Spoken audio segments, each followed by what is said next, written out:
up top. We're back. We're at the gates of hell, an actual active volcano, because that's right. We're talking the one, the only, the Northman. Here on Normies Like Us, talking some Viking stuff today with your hosts, Colin the Fool. I'll be Mike Neer. This is Cheers. I was gonna say Ooh. Jake Neer.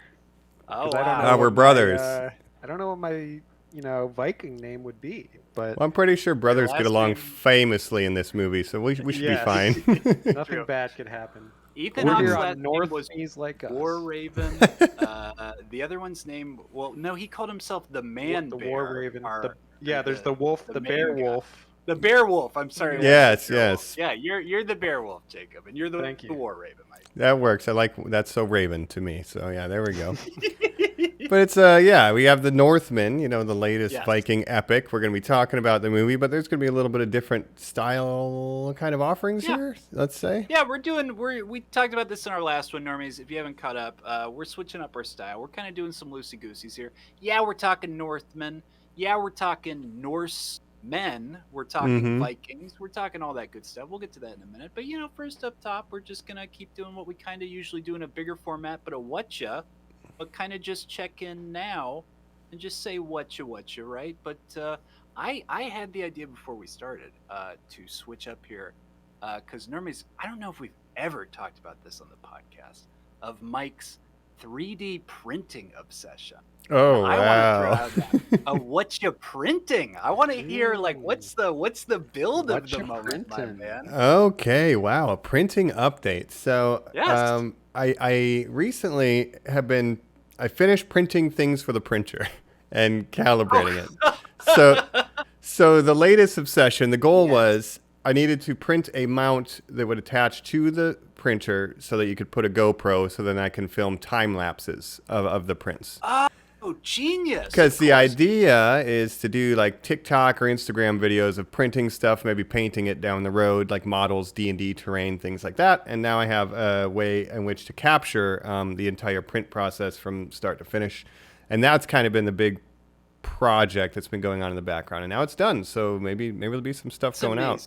Yeah. That's amazing. I have to make fun of you first for just a second. The fact that you are printing stuff for the printer. We have talked about this before. It's the can the replicator replicate a replicator question, right? Just one smaller than itself, yeah. Yeah, but can you print a full 3D printer in your 3D printer, Mike? You might need to buy a couple components, but you could theoretically print mostly a 3D printer minus stepper motors. Yeah, you could print a whole frame. Like you could literally print another printer. Yeah, you just put the electronics in it.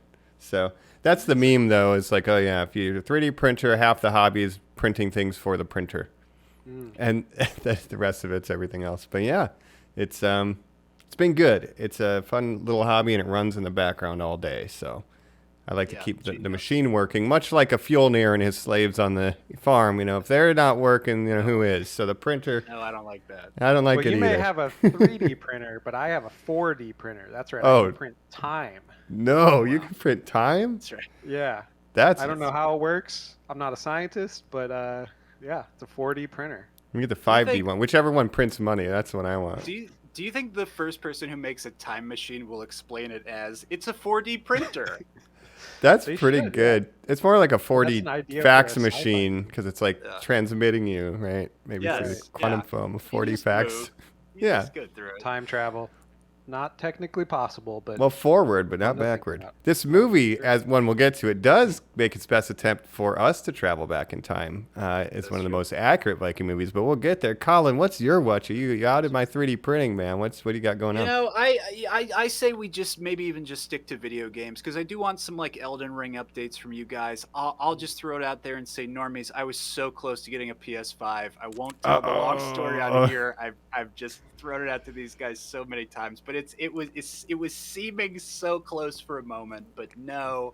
Oh man, I don't know. I'm just Jacob and I are kind of having a Pokemon moment, so I'm kind of jamming on that right now. Yeah, nice. Yeah, I've seen a lot of Pokemon going on. Jacob, how about you? Yeah, I could talk a little about my. I got a Switch recently, and of course, what's the first game that I got on Switch? Pokemans. Pokemon. Mm-hmm. Yeah. And I got Pokemon Sword of the Sword and Shield generation. You might have heard of it. Mm-hmm. And it's been fun just playing an old Pokemon game and collecting them all. Jacob? It's been a long time for you. Yeah. Well, I have. Is this your first 3D one? I have. What's this? Is that silver?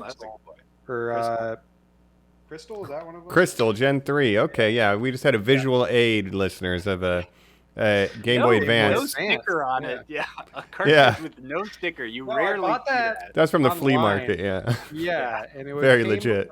It came in a plastic baggie, unmarked, and it was very odd, but it was 5-star seller, baby. That's right, baby. Yeah, but Sword and Shield, it's fun. The old style Pokemon, very tried and true formula.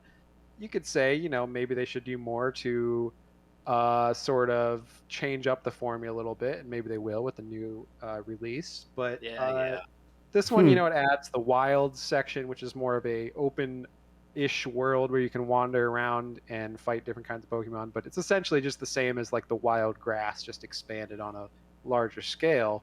Mm-hmm. But I thought I was good at Pokemon. Then I went over to Xkita, friend of the podcast. I went over to his house, saw his Pokemon collection, and I saw Colin's Pokemon collection, and those guys put me to shame. They got the shinies, they got everything. Man. So I'm a Poke novice compared to them.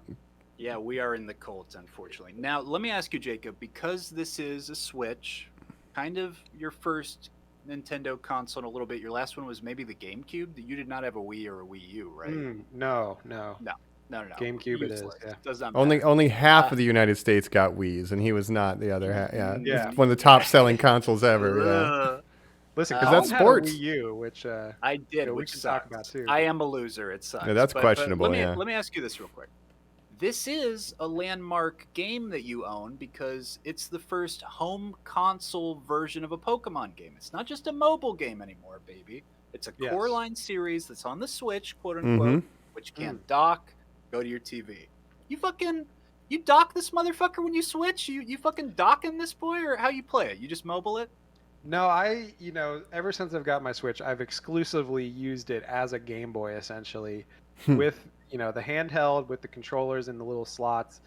I haven't hooked it up to my TV yet. I'd like to try it, give it a swing on the big screen, see what that's like. But I have not done that yet. So, I mean, the convenience of just having the mobile, playing in bed, playing wherever, it's great. Super, super nice. And meanwhile, the rest of us are waiting for the Steam Deck to be released or anything else that's technology based to acquire one. I know some of the homies would hook it up to the TV, and seeing Pokemon in 4K was pretty wild. I don't know if it outputs 4K. The TV was. I'm not sure what the maximum resolution of a Switch dock is, but it was HD. I'm sure it's still 720, Mike. Yeah. So like you said, Mike, but it looked good, upscaled. Like you were saying, we were basically in a Nintendo ad the other week when we were just all hanging out, playing Pokemon, battling, trading. On the dock, off the dock. Very. They would just lose their mind if they saw that. But no, I like the Switch. I mean, it's kind of a genius concept, and it's something they were trying to do with the Wii U, right? But the Wii U is kind of like the first failed attempt at the Switch, where you have the mobile ability, but it was more constrained. I think the Switch is from a hardware perspective is great. Yeah, I mean, you could literally play Dark Souls on it anywhere you want. That's pretty sick. And not to mention, a ton of other games. Doom Eternal. I mean, Jesus. Mike, I got blindsided the other day in our chat when other friend of the podcast, Cole, was like, Jacob, why don't you have Minecraft? And I was like, Colin, you idiot. Why doesn't he have Minecraft? Yeah, right? That's his Jeez. favorite game. You would love to be in bed and play that, Jacob. I would. Well, we had our Minecraft moment when we were on, our other friend of the podcast, Adam's server. Back. And what's great about Minecraft is the crossplay. So I was playing on PC, other people on the server were playing on Switch. Oh, nice. We can play together. And so if Minecraft can do it, why can't all games do it, right?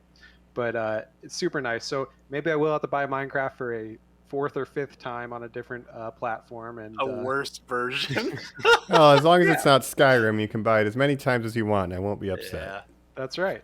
But I mean, I've put more hours into Minecraft than maybe any game that's ever existed. So I guess it's earned my money, right? Except the game of life. But yes, yeah, it's definitely one of your favorites. You spend a lot of time with it. Yeah, for sure. Yeah. Wouldn't mind re-rolling my stats in that one.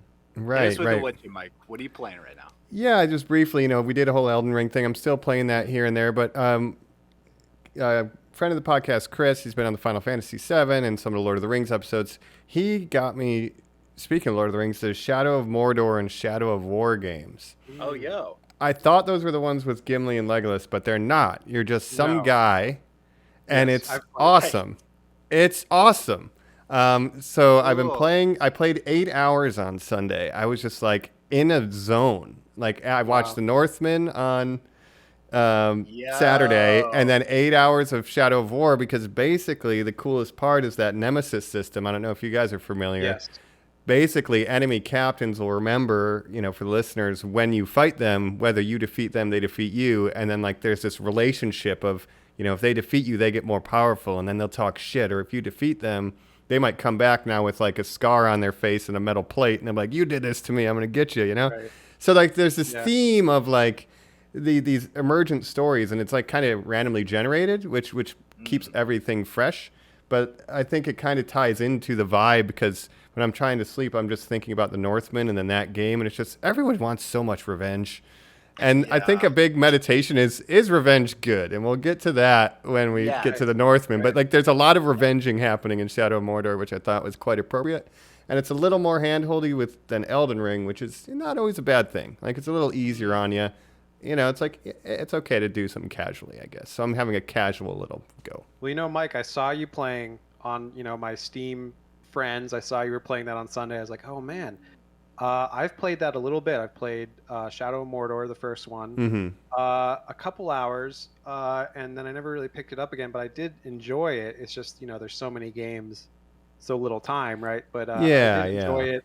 Controls, I wasn't picking up the controls super. I didn't fall in love with the control system, I guess. So I was just like, I'll come back to this if I feel like it. But yeah, it was fun though. I mean, it's a lot different than other games, especially Elden Ring, where the shoulder buttons are attacked. This is face buttons, but it's basically cloned wholesale from Arkham games. So if you like the Arkham combat, Joe, he might enjoy this experience a lot, because it's very similar to the Batman combat. So. And I was playing another game with that combat style recently, Mad Max.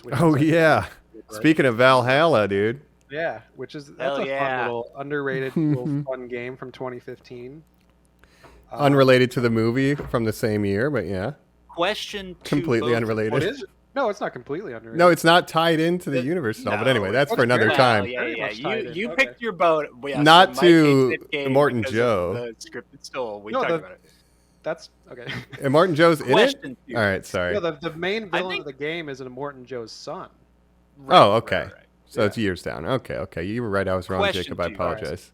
Does the Lord of the Rings game feel like Lord of the Rings? And does the Mad Max game feel like Mad Max? I say it feels like the end part where Sam and Frodo are in Mordor, trying to hide amongst the goblins. And it's this place is fucking terrifying. Because, it's an open world, but, there's always an orc, every 10 feet. You never feel safe.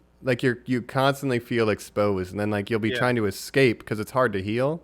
So you always are kind of on the back foot, even when you're powered up, because then 2 or 3 more orcs will show up and be like, I remember you, you son of a bitch. And you're like, oh God, not this guy, not Thrall the Throat Ripper. Fuck, dude. They all got funny names. And you're like, I got to get out of here. You got Borg the Strangler and stuff, and it's like, dude, man, I really don't need this right now. You don't have a horse. Yeah, so it creates a good sense of dread, I think, that being in Mordor. Yeah, you're not going to choke me, but yeah, it feels like the dangerous, dark parts of Lord of the Rings. Almost probably a better tone than what we're going to get with the Amazon show that's supposed to be darker, but that's my thought. Right. But how about Mad Max? I would say Mad Max, the big selling point of the game is that you feel like you're Mad Max. You feel like you're roaming around the wasteland. And really, if you wanted to ever play an open world game where you were Mad Max, this is the game. Basically, he loses his car at the beginning of the game, right? And it's kind of about... So that part of it, it's very similar to the movie Fury Road, but what you're trying to do is you're making a new car called the Magnum Opus, and so you're upgrading this new car constantly. That's a sick name for a car.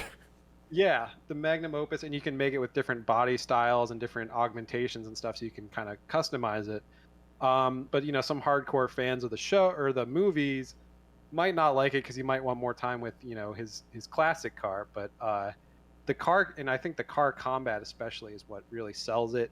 Going around, they got caravans. You take on caravans, and you can like side bash them or ram them, and it's just really good car combat. I think that's what kind of makes the game strong.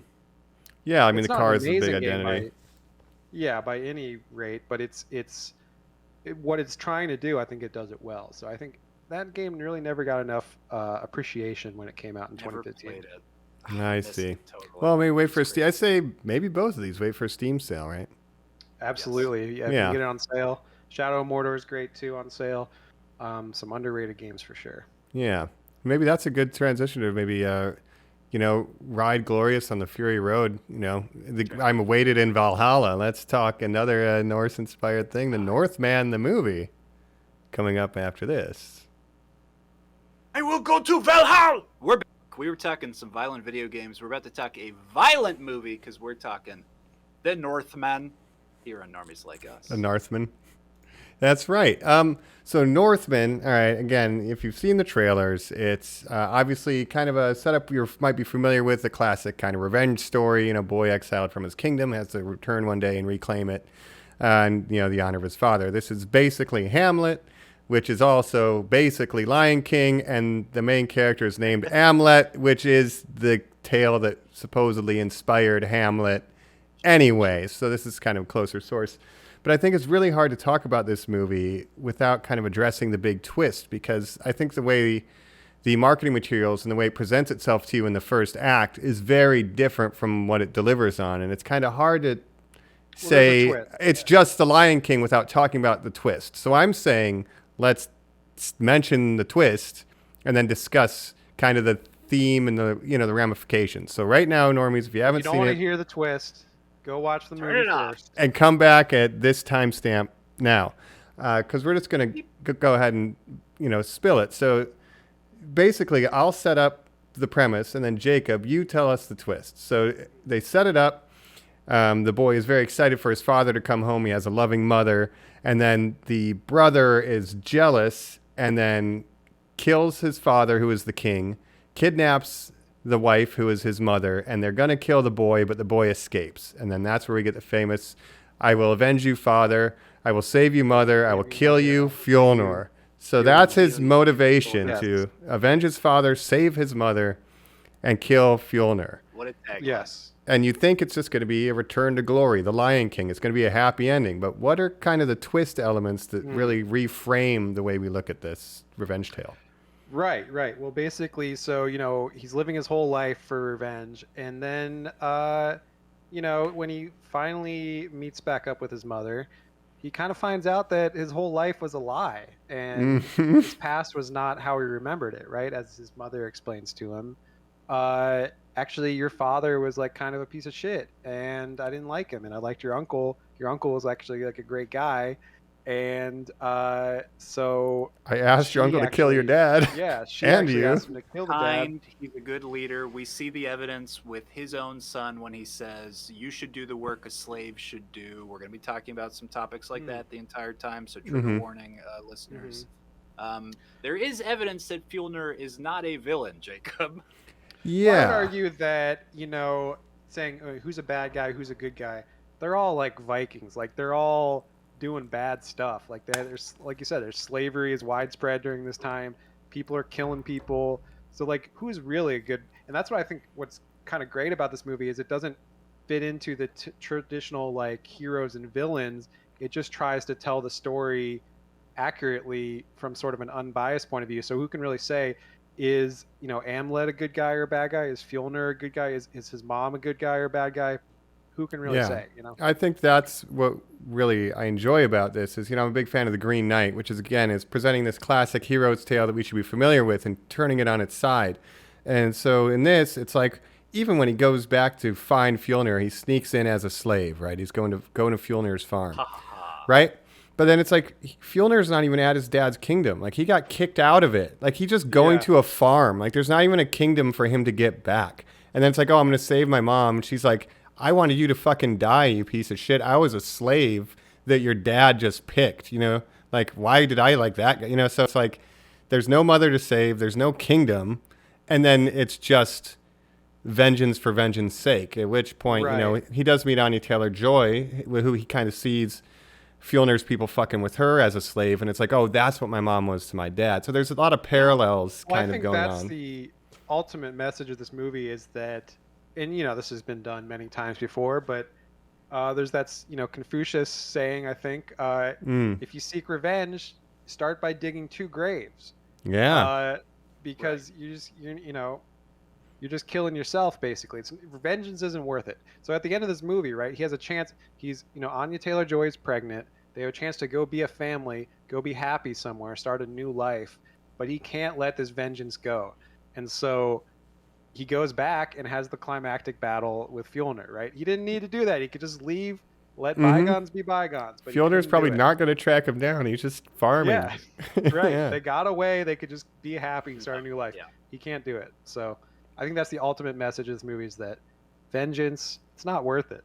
It's not worth it, man. Well, it has something to say with the cycle of violence, too, and like the cycle of revenge. Like it doesn't, like said, you know, an eye for an eye makes the whole world blind. Start by digging 2 graves. It's like, yeah, all he could do is like, even like with his family, he's like, oh, they're going to be in danger maybe. So it's like, I just must remove myself from the equation so the children are never exposed to this lifestyle that my father exposed me to in this belief system that is ingrained in me. And it's like, he can't separate the man from the beast, kind of. And again, you know, is he a good guy? I mean, he kills his mom and then accidentally his stepbrother.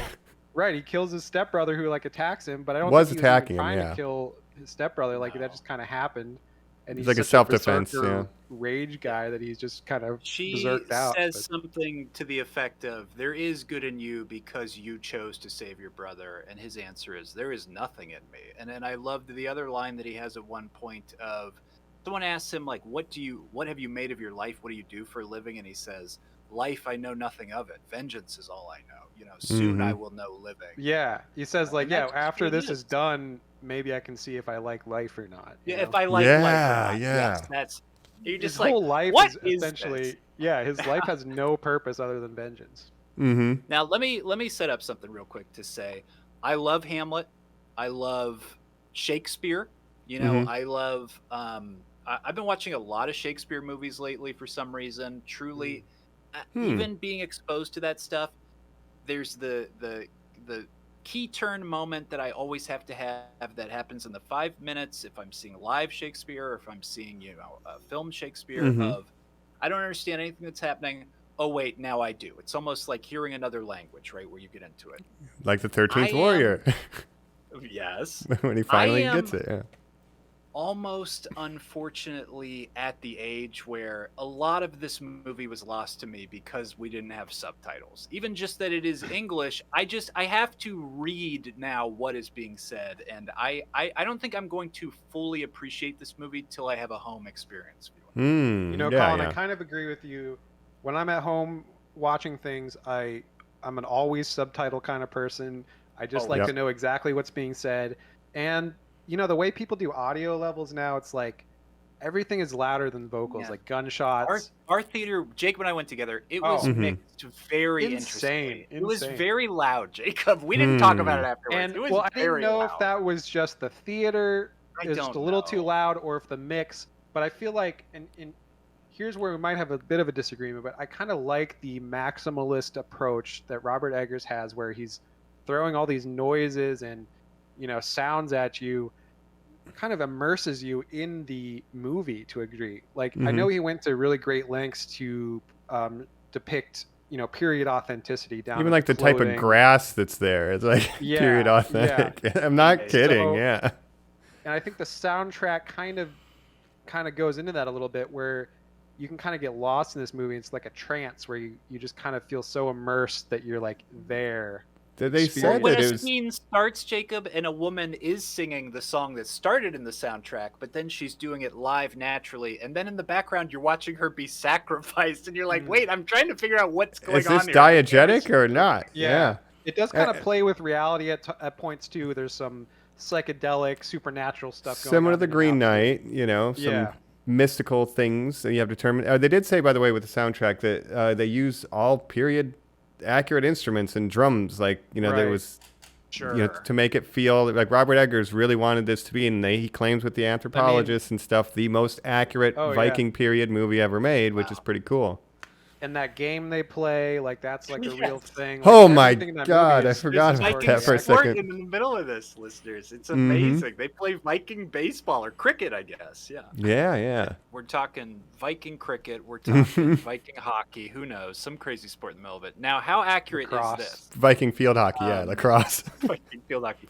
Now, did the anthropologist tell him, now, when you're a young child, a man will ask you, are you the pup of a wolf or are you a king? And you have to know whether to fart or burp at him. Yeah. That's period accurate. Colin, when we got out of that movie, I think the first thing I said was like, I didn't realize so much of being a Viking was just kind of dancing around a fire, pretending to be a wolf, barking, doing psychedelic mushrooms, and just, I think it's great. They're one a little bit of nature. dick jokes. Yeah. But the berserker thing, Willem Dafoe, is a real thing in like Viking culture. Is that they had these warriors that would kind of lose themselves to the point where they were taken over by a beast and not even in control of their actions really. And that's where these berserkers are, which you see at the beginning when he's fighting in that village. That was kind of a real thing where I think they just got so fucked up on like mushrooms that they thought they were like, taken over by a bear spirit or something. And they're also just taking like the Jack Torrance approach to acting. Like they're just getting so hyped up before the scene that it's like that with whatever substances they're taking. Not the actors, but the berserkers, right? They're putting themselves in this mental state where they kind of... Well, I think there's a lot of similarities if you look at like Maori cultures and stuff with like the haka. Like that's something where you're using your adrenaline and getting yourself into this heightened state, right, before combat. And it's like an intimidation factor as much as it is just a combat prowess too. Like it strikes fear into the enemy when he catches that spear and throws it at the guy, and they just start come on, dude. Look, and everybody's saying the video game-ness of it all. We'll talk about the side quest he has to do to defeat a mini boss at a certain point, I'm sure. But the Dark Souls. That's Elden Ring. Yeah. But to me, Mike, I mean, it is D&D. This is a great D&D movie. He's a barbarian. He enters a berserk state, loses it. Mike, explain your character. My character's name is Amleth. He's a Viking berserker. His parents were killed by his uncle, and he wants to reclaim the honor of the kingdom.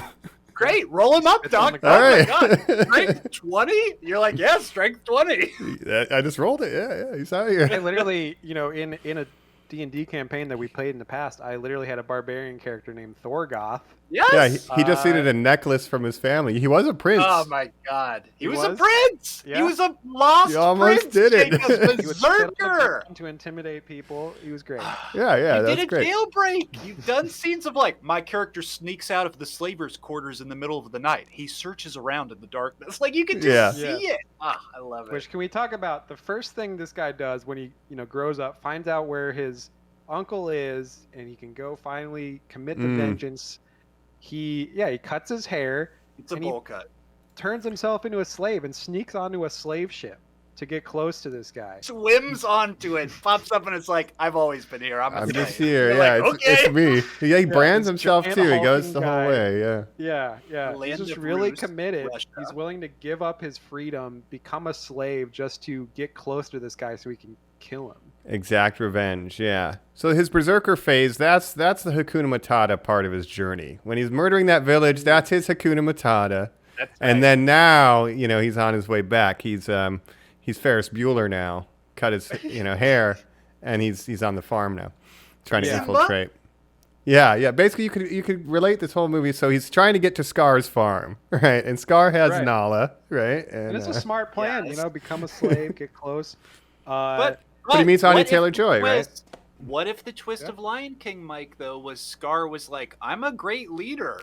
Fucking... he was justified. Was a piece of shit, Yeah, Mufasa was had your mom as a slave and then just chose her because she was pretty and elevated her to wife, right? It's an interesting, decision because we really only see Ethan Hawke, the father character, from the son's point of view as a child. So of course he's seeing it through a light of like, oh, that's my father. I must, I worship him in every way. Yeah. Mm-hmm. And when they go and they have that drug trip where they, pretend to be wolves with Willem Dafoe, and then immediately after that, And it's great to see what was seeded in that beginning when you know what's to come. Because now you have the feast of the returned triumphant king, right? And then the brother walks in and he's all pissed off. William Dafoe's making dick jokes about Nicole Kidman. And then it's like, It's just a joke. It's just a joke. Ethan Hawke's trying to like, yo, it's all good, brother. But then you can see that to the brother, it's not a fucking joke. That's his girl. This is all bullshit. You're bullshit, right? And I'm going to take this over. But like, you don't see that coming. And then later you're like, oh, this all makes sense. Even the fact that she was laughing instead of screaming as she was being kidnapped. Yes. It's like the whole thing is from the eyes of the child, like you said. I would love to have seen that again. I need to see that. It's good foreshadowing, for sure. And then we find out, later that he also had Willem Dafoe killed.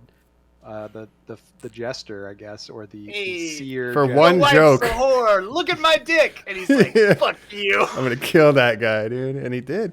The kid was trying to catch a snowflake. Next thing you know, his dad's getting killed. Yeah. There was definitely some things about this movie that was confusing at times where he would just kind of, he would meet a seer at times and I'd be like, is this person here? And then he meets this other... He-witch? Yeah. Mm-hmm. Well, there's Bjork, the seer, that he first, tells him to go after, his uncle again when he raids that village. And then later, when he's a slave in Iceland, he goes to this witch who has Willem Dafoe's head. Yes.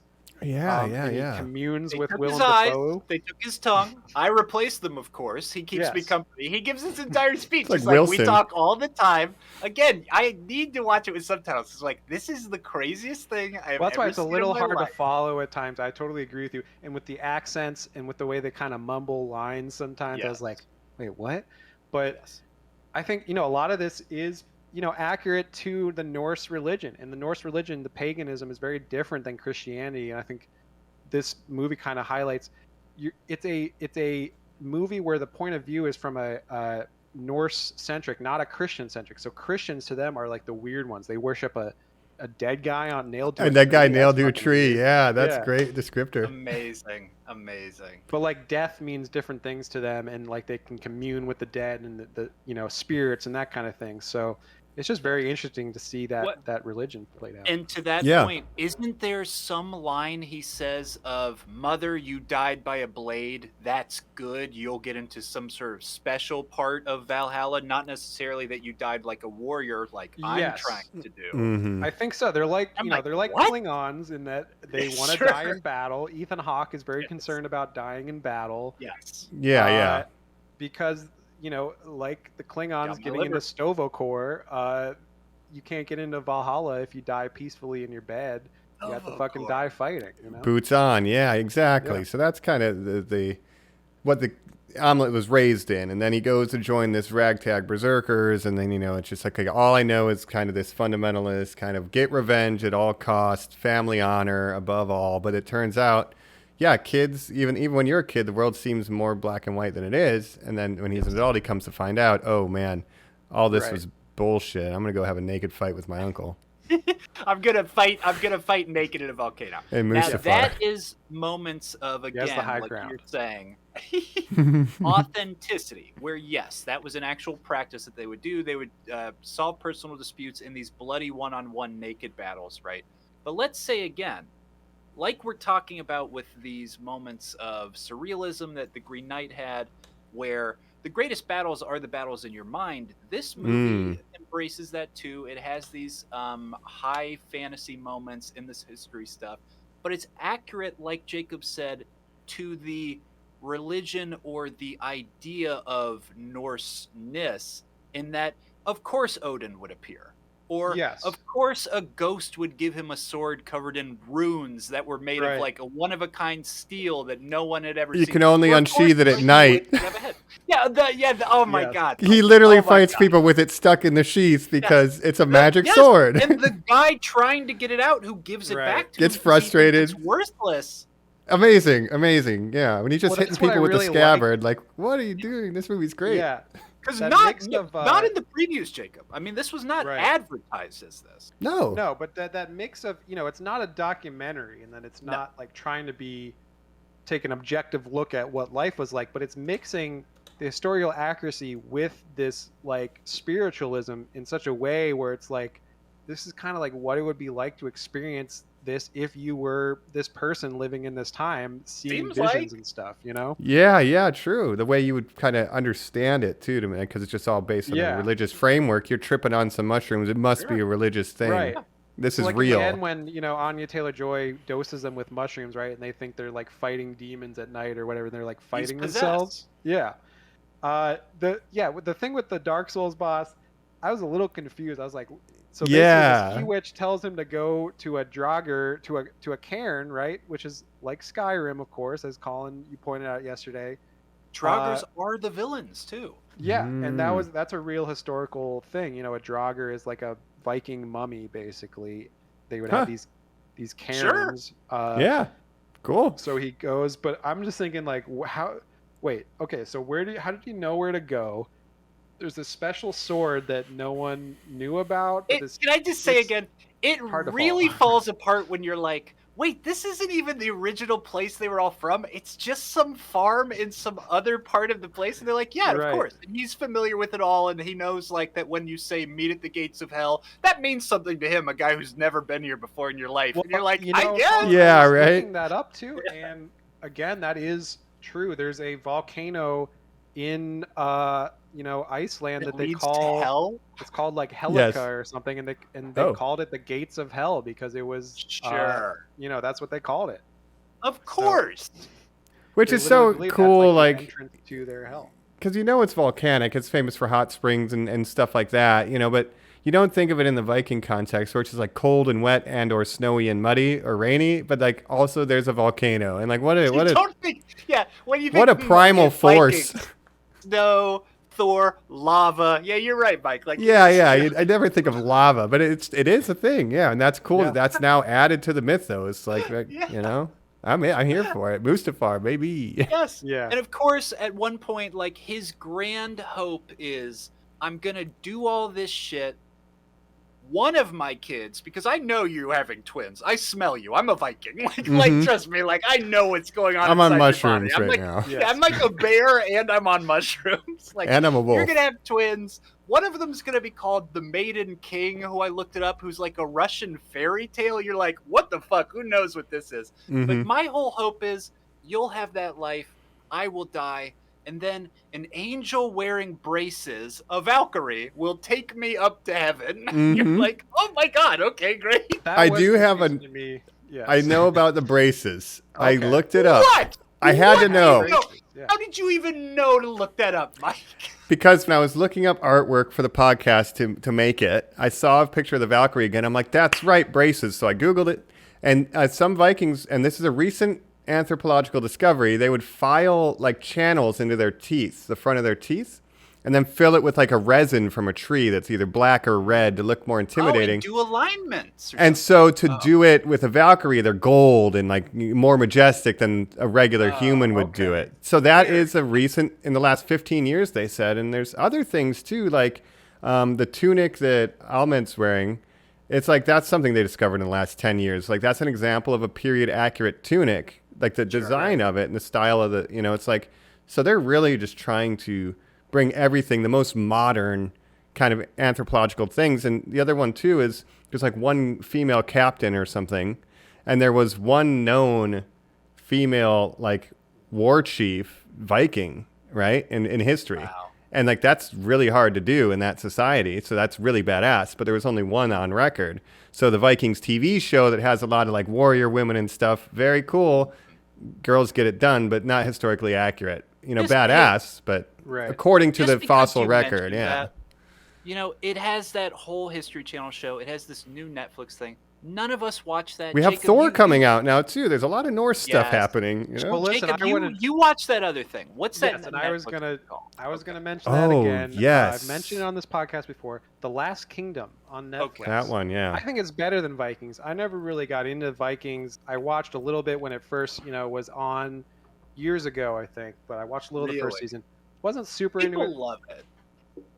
Some people like it, but you know what? The Last Kingdom, I'm telling you guys, if you like the Northman, check it out. It's not as intense at all times, but it's and they're dealing with a more TV budget, but I think it has very high production values for the budget that it has. I mean, it was a show that was started by the BBC, and I think Netflix took over the producing after season 3.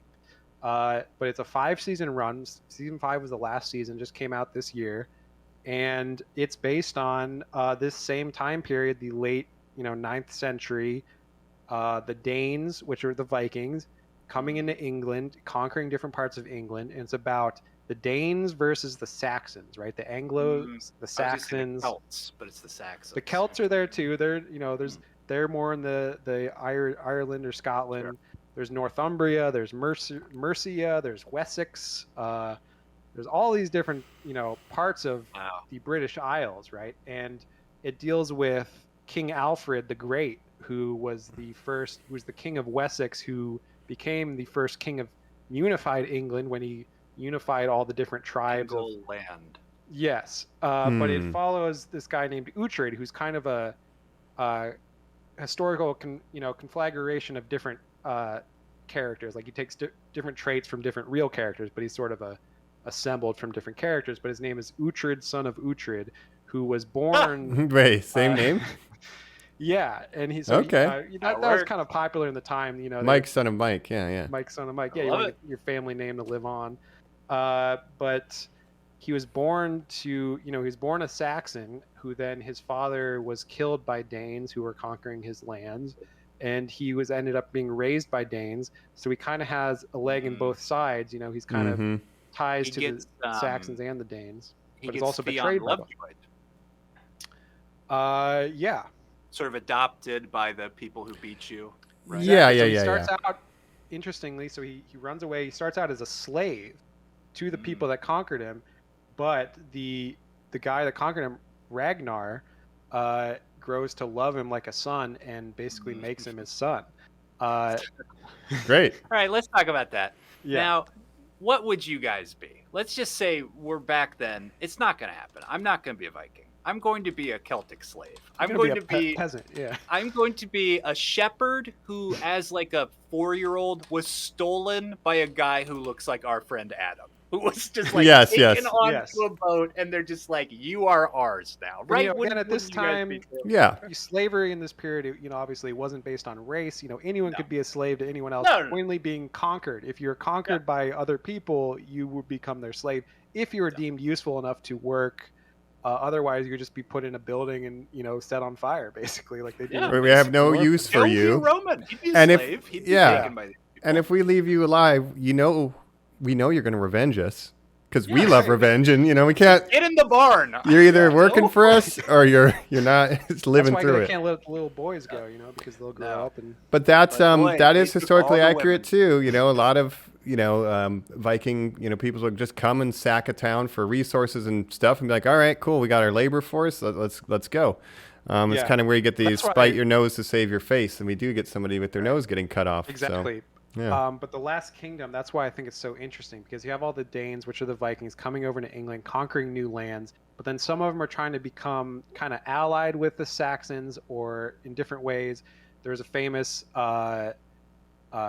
Viking warlord who was Christianized. I don't know what the word is converted, called. Baptized? Converted, yes. He was converted by Alfred the Great into Christianity and became, the Lord of Mercia for a long time. So, so basically at different points, Uhtred is pledged his allegiance to different factions, but is also betrayed by different factions. He goes back and forth a lot, but I think it's very historically accurate for, again, with the budget they're working with. I think they did a really good job.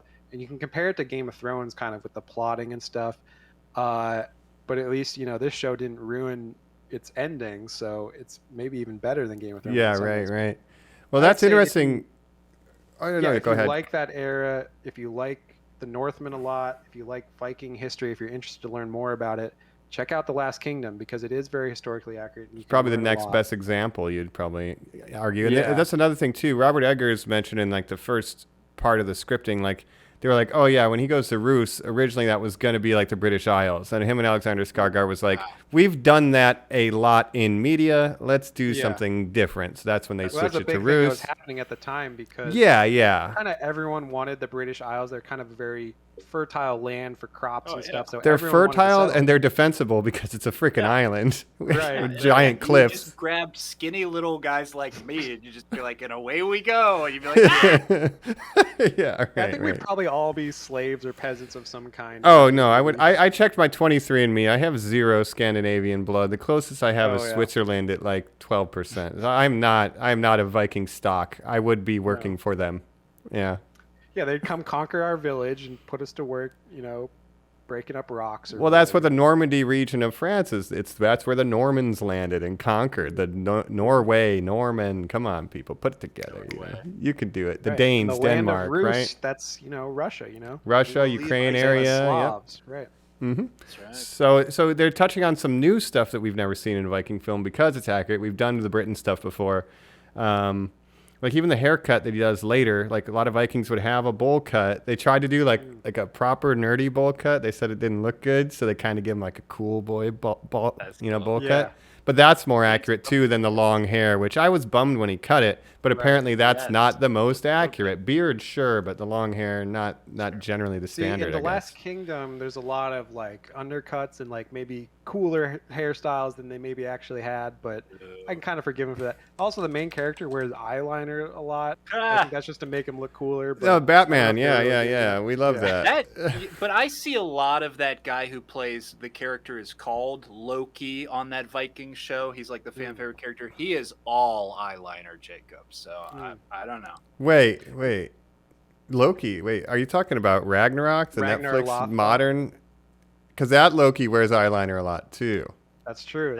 In the Ragnarok, which is the modern day kind of interpretation of these myths, which is a Netflix show. Yeah. So there's a lot of Norse stuff, I guess, is the point. Yeah.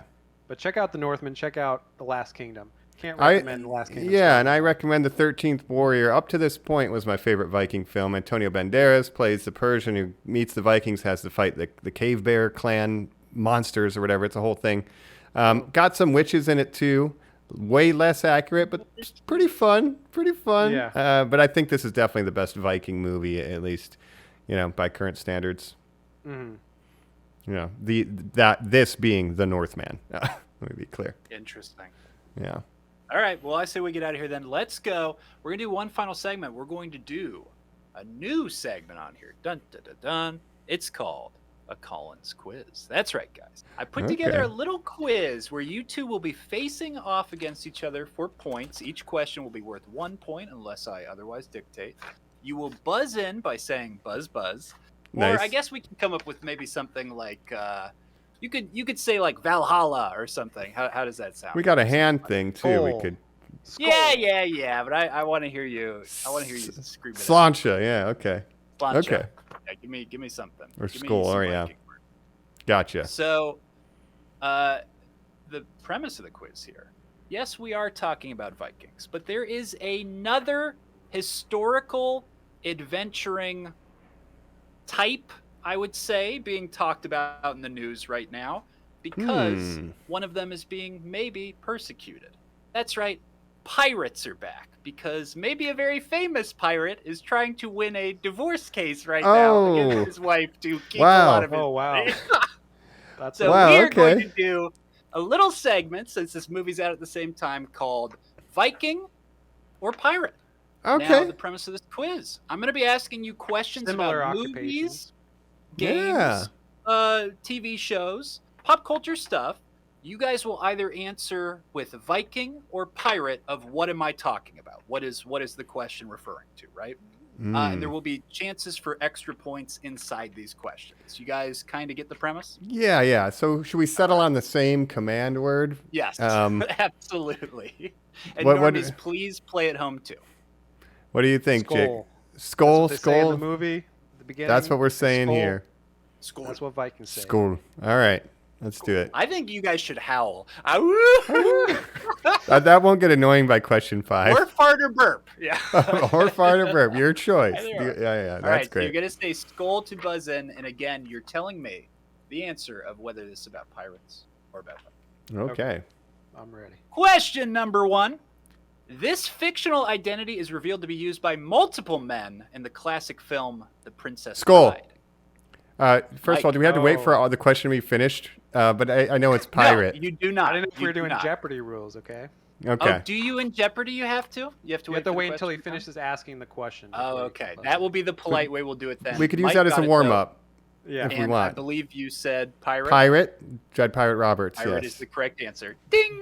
Mike, Thank you. Great answer. Dread Pirate Roberts. I'm not even left-handed. Dread Pirate Roberts. That was my extra point question was... Oh, shit. I'm sorry. Can you give me the full name of that title? So we're going to skip knew that. So that's the warm-up. So there we go. I'm proud of you guys and for we'll saying wait. Very cool. And don't Normies, expand before he asks. Noted. That's right. This is the first time for us on Colin's quiz, but now I know the rules. I apologize. We're getting it, right? Seeming kind of cool. Now, I worry because Mike's referenced this movie several times already, so get ready. Oh, jeez. In the film The 13th Warrior, Muslim ambassador exiled from his homeland, Ahmad ibn Fadlan, played by Antonio Banderas, finds himself stranded on a ship full of... Skull. Vikings. Mike gets a point. So Antonio Banderas, a Hispanic man, played a Persian in a Viking movie. Is that what you're telling me? Yeah. Jacob, have you seen 13th Warrior by John McTiernan? Of course, the director of Die Hard. No, I have it's not. Fun. That sounds great, it's fine. I don't know. It's fine. Mike. I think it's a fun fish out of water, and trust me, there's nothing more egregious than Short Circuit, which is our generation's Genghis Khan. That's right. So Yes, John Wayne and Genghis Khan. You're right. Yeah. The extra point on that one, can anyone tell me, ding in by saying skull again, the leader of that crew that he finds himself with? I don't remember. I've watched this movie about 8 months ago, but I don't remember his name. That's the character. No, it is not. It is not Ragnar Lothbrok. It's amazing that you know that. Is it a famous Viking? Do we know? Anybody? Any other guess other than that? Leif Erikson. Good guess. No. That's I can't think of any right now. It is Beowulf. That is a Beowulf movie. Beowulf. That's Beowulf. Oh, man. They go up against Grendel's mother at one point. A person says, I am empowered by the power of my mother. It's supposed Angelina to be Jolie. It's an interpretation. So another kind of classic literary visiting of a Viking story. Interesting. Right. Question number 3. Hiccup is an unusual name for someone in this kind of crew. Skull. Jacob. I'll say pirate. Ooh, wrong. Oh, geez. So it's Viking. I don't get a point, but there could be a pirate named Hiccup. I guess it just misses. Extra point. Can anybody tell me what that series is referring to?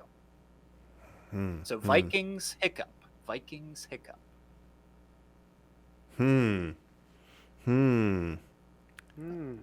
just gonna guess Skull. I'm gonna guess a Viking movie.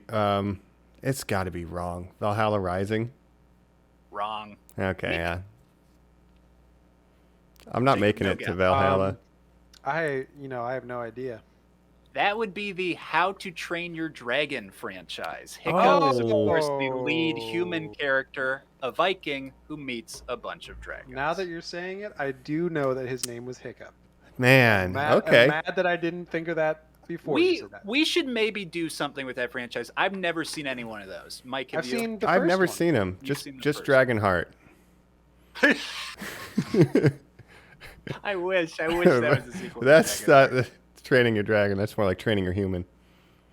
But all right, question 4. This is fun. Yeah, continue. We ready?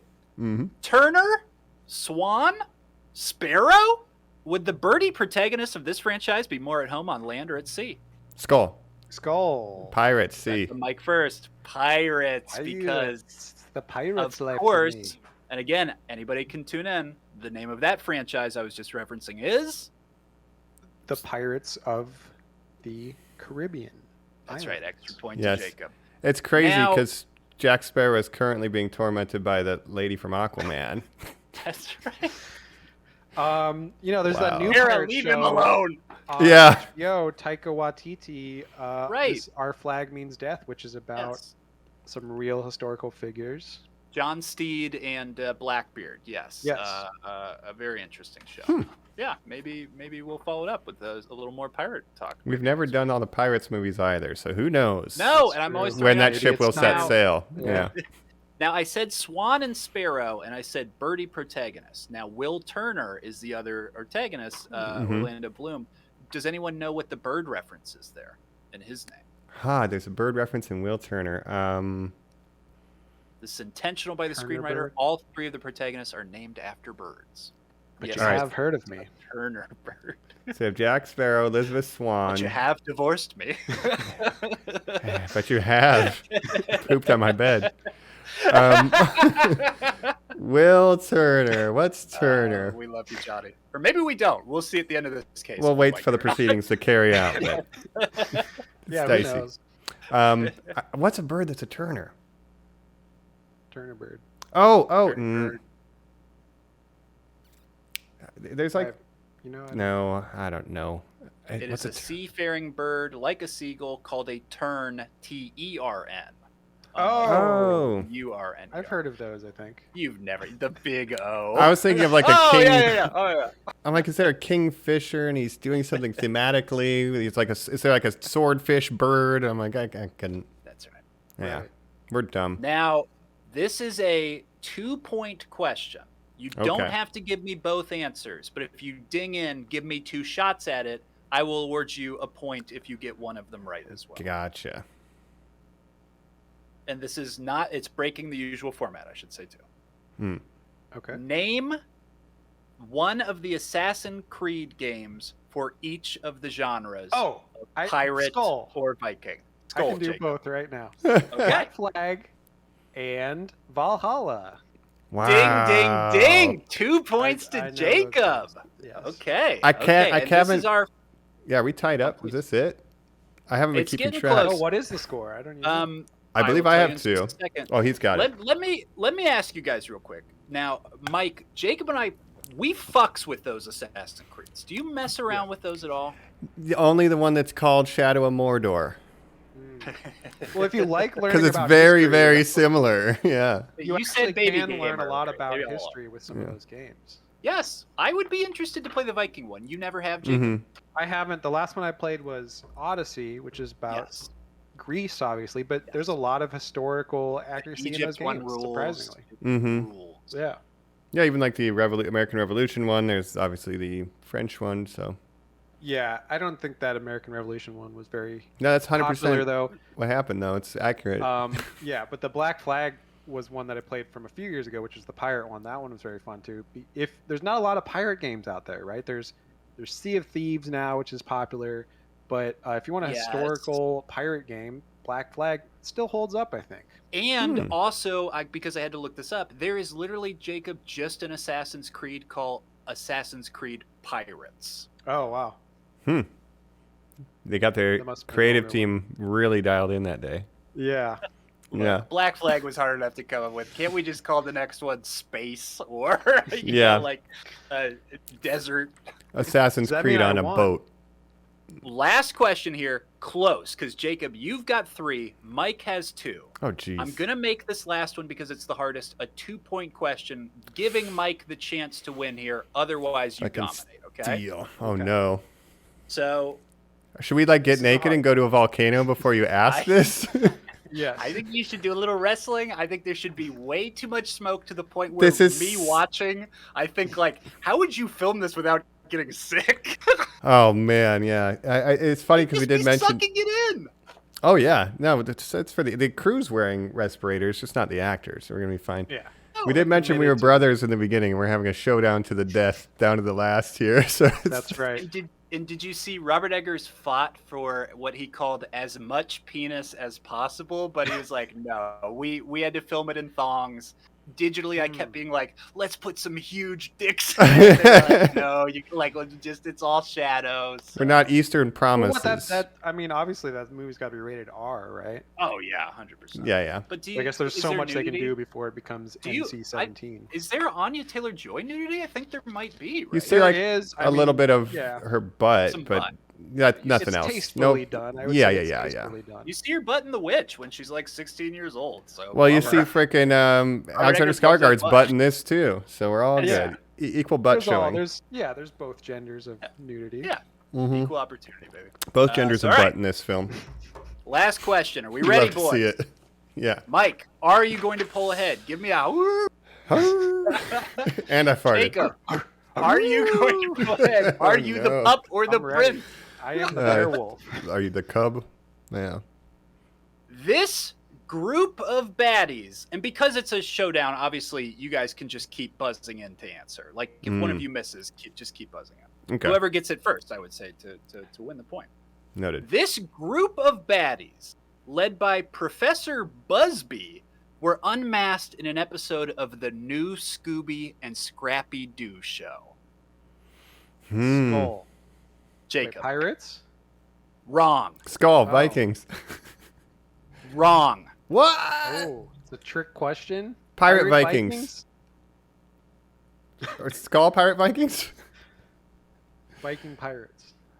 Jacob just got it. Oh, what? The wording from the website was Viking pirates. A band of people in masks. They are Viking pirates. So does that mean they're actually pirates posing as Vikings?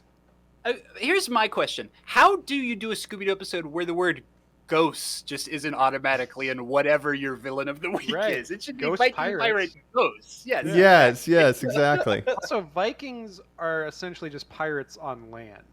Yeah. But they're just two different cultures that kind of do the same thing. They're just both barbarian. Well, the thing with pirates is, they're kind of working in international waters and outside of jurisdiction, whereas Vikings are just going straight to your jurisdiction and saying "fuck you." That's true. And then you also have privateers, which were basically state-sanctioned pirates by France or Spain. Yeah, go steal Spain's stuff. Yes. Can Vikings be privateers? Was my question watching the whole thing. I guess they're in the employ of somebody as those berserkers, right? That guy says, "I found you." Just some mercenaries. Well, Colin, let me ask you this. I have my. Oh, congratulations, Jacob! By the way. Oh, thank you. Congratulations. The first ever Colin's Valhalla, quiz. Mike, we'll see you in hell. That was Colin's quiz. Thank God. Man. Thank Odin. I'll be in the field. Put your braces on. Go say hi to Odin for us. I'm just going to lay down in the volcano like a schmuck.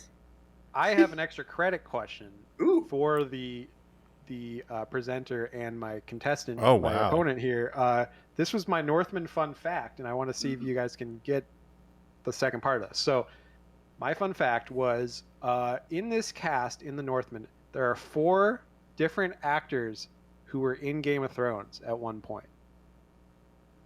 Whoa. Can you name one or any of them? Now, Jacob hold on. Mike, I wanted to tell you this.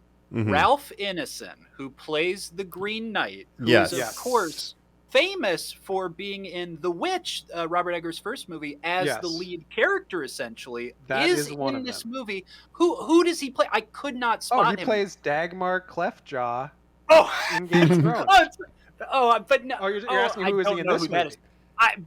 If you told me Dagmar Cleftborn was somebody in the Norseman, I would have been like, he's also somebody in Shadow of Mordor. Yeah. He's a troll, Mike. Just it's like a law that he has to be in every period piece of this kind, any medieval kind of period piece. He has to show up because he just works so well in that. Well, Robert Eggers brings a lot of his alumni back too, like Willem Dafoe with The Lighthouse. So just a little bit of both things.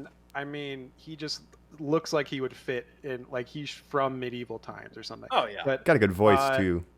Great voice. But the rest. But Colin, I will tell you who he was in this movie. The end, when they go on that boat, he's the captain of that boat with like the weird mustache and stuff. It's like a different look than he normally has. He's who's like, they say like if you do this, you ask and you say your friend in George or whatever, and they're like, okay, that it doesn't show up until the very end. Mustache. but he is in it. And he was in Game of Thrones, so that's one of the actors. There's another actor that was also in The Green Knight and Game of Thrones. So, Green Knight and Game of Thrones. Yes. Can you name any of the others? That were in Game of Thrones. I know the Mountain, the Skull. I don't know his name because I'm bad. That was the Mountain who plays the game with him, right? Yeah. The sport. Okay. I'm gonna blow your guys' mind. 2 actors that played the Mountain were in this movie. Oh no! Because 3 different actors that played the Mountain in Game of Thrones era. Oh, that's right, dude. There are 2. The second actor to play the Mountain in Game of Thrones played the Draugr in this movie, and then the third actor was the guy in the game who is a very famous Scandinavian strongman, right? So in this question where you challenged us to name 4 actors that have been in Game of Thrones, 3 of them played the same character in the answer. Two of them play the same character. 2 of them are in another medieval movie. That's in right. The Green Knight. So one of them is Ralph Ineson. 2 of them were 2 different actors that played the Mountain. Of the 3 actors in Game of Thrones that played the Mountain, of the 3, gotcha. The fourth one is an actress named Kate Dickie, who was the queen in The Green Knight, and she was Catelyn Stark's sister in Game of Thrones, of course, in the Eyrie. Yeah, and she does a lot of medieval stuff too. She's got that medieval look to her, so she shows up in a lot of stuff. Wow. And she was one of the slaves at the at the farm. Yeah. But yeah, so 4 different actors from Game of Thrones were in this movie. A lot of crossover. 2 of them were the Mountain. And again, similar, like not the Game of Thrones so much, but it is a medieval setting. But Green Knight as a retelling and restructuring of kind of a conventional story structure that we're used to. Very cool. Yeah. The only thing I was surprised by is that the guy that played the king in The Green Knight was also not in this movie, because he's in a lot of medieval stuff. Yeah. And he's an actor that I always like to see pop up as well. Oh, he was really good in it, yeah. But I think it's John Harris. I think that's it. But you can I think you can watch The Northman. Oh, sorry. I don't want to. Tell me your fun fact about what movie he's been in. He's in the Mission Impossible movies. Yes. That's he wants to say. That's how I got it in my mind, obviously.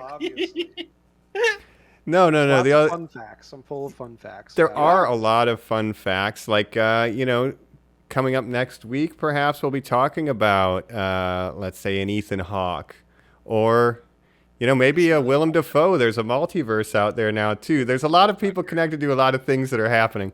But I was just saying, I think Green Knight and this are 2 good kind of almost a very depressing double feature, where they're both kind of morality tales, and they're both examining masculinity. Like, what is it to be a righteous knight, and what is it to be a man? Is it a vengeance rage monster? Maybe not. And so it's kind of looking at these ideas of what we think honor and manliness and things are, and they're kind of meditative. So let me ask you this as a final thought / question here: which one did you like better, The Green Knight or this movie? Northman. Let Colin, me just say, first. Mike, real quick, that just because Jacob said as we were sitting down, "Hey, Mike saw this. He said he likes Green Knight." I did know the answer that Mike said. So it kind of, I had that question in my head the entire time as it was going. But that's like my favorite movie that year, so it's I'm biased, but yeah. But where do you land, Colin? I am with you, because in the same way that Jacob said the maximalism before of Robert Eggers, this film, I think, does a disservice to the performances sometimes, because it is like all killer, no filler, baby. Let's cut everything out that's like an unexciting moment and basically have just a guy screaming and howling the entire time. And you're kind of like, yeah, but that makes everybody seem crazy. So I like Green Knight sort of asking me about myself, opposed to me watching like someone say like, well, what if you just turned into a bear, Colin? And I'd be like, that's an interesting question. I will say, obviously the action in this one is a lot. There's like no action in Green Knight, hardly. Yeah. No, it is a much slower, kind of more contemplative. It's not an action movie, It's an adventure movie, but not an action movie. I will say, so, recently I've been using Letterboxd more, reviewing movies on there, rating just for my own personal, structuring the hierarchy, but there's a 5-star system on there, and there's half stars, and I like to use it as like a scale of 1 to 10. So 5 stars for me is like a perfect movie. 4.5 is like basically a masterpiece still. 4 is like a very good movie. So basically, I consider anything 2.5 up to be average or better than average, right? Mm-hmm. But for The Green Knight, I would give a 4.5 stars. This movie, I would give a 4 stars. So I would say Green Knight a little bit better, but both very enjoyable to me. Interesting. No, I'm on board with you there because I think there's things that you can't take away from Robert Eggers and The Craft. I mean, some of these long takes where the camera starts on land, ends up on a boat, or these long takes of the action scenes are incredible, right? But there's just something I did feel like, cut out anything that's filler. Like, I think this thing could have been 20 minutes longer and had a little more time to develop. Personally, I would have done that. So, it's just slightly below it, but I think they're kind of an interesting pairing if you were to do a double feature. And again, if there was just a monologue that I understood every word to, I would maybe lean more towards this movie. But because of that detriment where I'm like, there's not a lot of talking. When there is talking, it's screaming. When there is talking, it's mumbling. And there's, again, not a lot of talking. I just kind of need more. So. Yeah, to me, it's a quintessential 4-star film, which is like one tier below the masterpieces to me. Yeah. It's the same rating I gave the Witch, the Vavitch, which is another movie that I liked. Haven't seen The Lighthouse yet, but I'd like to see it. I said this comment to my dad. Batman David versus Lowry, Green Goblin. We were just talking about. David Lowry, we were just talking about Green Knight. Robert Eggers, the Midsummer guy whose name I can't. Arid. What's his Ari name? Aster. Ari Midsummer Aster. and Hereditary. Yep. These guys who it's like it's a new horror kind of. But Jacob movement. Shut down the genre-ness of it all. Let's even throw him in, maybe even Jordan Peele, even though he's more experienced in a different way, right? Shut down the genre-ness of it all. The comment I made to him was, I guess everyone's just good at making movies now. Like, there really just is no one out there, because everyone you see is like, this is the one. The psychological depths this guy is mining out of these two people being in a lighthouse. And you're like, look, every movie cannot be the 10 out of 10. Like, it's just... Well, I'll even throw the Safdie brothers in there, you know? Yes. Kind of that A24 aesthetic that a lot of these filmmakers...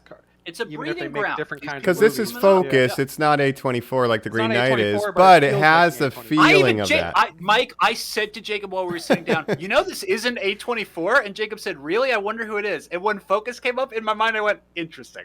Yes. That's like Edgar Wright to me. You know what I mean? That's like that's like a foreign. I was like, oh, this is like a British. You know, this is interesting. Another kind of auteur. And it's cool to see. Like, I'm glad that these movies are coming out. I don't think they do as well financially as they deserve. This movie was struggling, although A24 does have a big hit on their hands in 2022. Thing everywhere. Yes. Okay, so hold on. I almost had to quick. Double feature that. Mike, we got out of this motherfucker. Jacob immediately, I gotta hit the bathroom, and I'm like, absolutely, I'll be over here. I get my little phone what I do out every time a movie ends, basically. Every fucking time. Literally, the one next to us was everywhere, all the time, always. Everything, As everybody's coming out, it is just pair of people who look exactly like Jacob and I. 2 white guys, followed by 2 white guys, followed by 2 white guys, who are all saying the same thing of, yo, that was the best movie I've ever seen. I've never seen anything like, yo, that was crazy. That was so good. And you're just like, amazing. Cinema is amazing. The Daniels, throw them in that. Well, they've got a bona fide hit on their hands, which is great. Staying power. It's like it beat Fantastic Beasts last week, which is insane. That like an indie movie would beat that. Like, beat those beasts. Sonic, baby, #1. Sonic beat it. Video game movie of all time. All time. Now. People love the movies. Movies right are now. back. I'm all about it, dude. We've been missing that escapism, and it's cool to see something like Everything Everywhere All at Once holding the attention. I still need to see it. I'm dying to see it. There's like 4 A24 movies I've been wanting to see. I want to see Macbeth, X, this. See, listeners, see The Norseman if you want to. Yeah. I'm not literally pushing people down to see this, but if this is kind of like even kind of in your bag, drink a beer, fucking feel like a man for a minute, like like a Viking era man, not a 2020 multifaceted man. See the fucking Norse. I would say maybe it's not for everybody. Some people aren't going to like it that much. It's very intense. and kind of unrelenting with its bashing of the senses, where it's like sound blasting. And it doesn't deliver kind of the catharsis that you would expect with it. Like you're expecting to get the revenge and feel better about it. It doesn't. Yes. It challenges you as an audience. Yeah, is what I really liked about it at the end of the day. They needed to fix that opening mantra though, to like, I will avenge my farmland, I will kiss my mother, and I will die with Fjolnir. My mother will seduce me. Which was an Oedipus Rex kind of thing. She's like, I Yes. just must stay in power at any cost. Look, I don't want to Nicole die. Kidman did a great job in that movie. I thought She did. That's I an agree. insane Nicole Kidman performance, and I loved it. I think everybody did, but yeah, I recommend it. But yeah. it's a revenge movie that challenges what the value of revenge is in that life cycle. Right. So One Yeah. last fun fact to leave you with here. This Mhm. this is insane, but Sean Harris, the guy we were talking about earlier, was in The King, which was another Hamlet retelling. Timothée Oh, Chalamet. man. That's I another. believe And he's also Robert in the Pattinson. Macbeth adaptations. So Yeah. wow, There incredible. you go, normies. He Go was in see the the King. Northman. Watch it all. Go to the movies. It's Watch a great lot of time medieval stuff. to go to the movie. Yeah. And if you're not doing that, obviously you're going to be listening to this podcast. So hit us up at Normies_like_us, where you're going to be saying, I am listener, son of listener, and I have a comment about the Northmen. We'll say that's great, because you should leave those and like and subscribe, because that helps us out. Absolutely, you should. And then if you're going to be tuning in next week, we are going to be doing a big look at, say, some Marvel stuff. We have the end of Moon Knight and Multiverse of Madness. So keep an eye on those. And Big Marvel week. yeah, big Marvel week. So it'll be I will marvelous. avenge you, Moon Knight. I will avenge you, Dark World. I will save you, Doctor Strange. yes. We need Skarsgard. I will Actually, kill you, Ethan Hawke's character in Moon Knight. yeah. Yeah! Get 'em. We'll All see. right, we've been your hosts. This is Colin Odin's son. Mike and Air. This is Jacob, son of Jacob. Destiny is all. That's what they say. If you want your son's heart, come meet me at the volcano. You. Oh, That's right. right. Get your heart. All right. Bye. Bye, normies.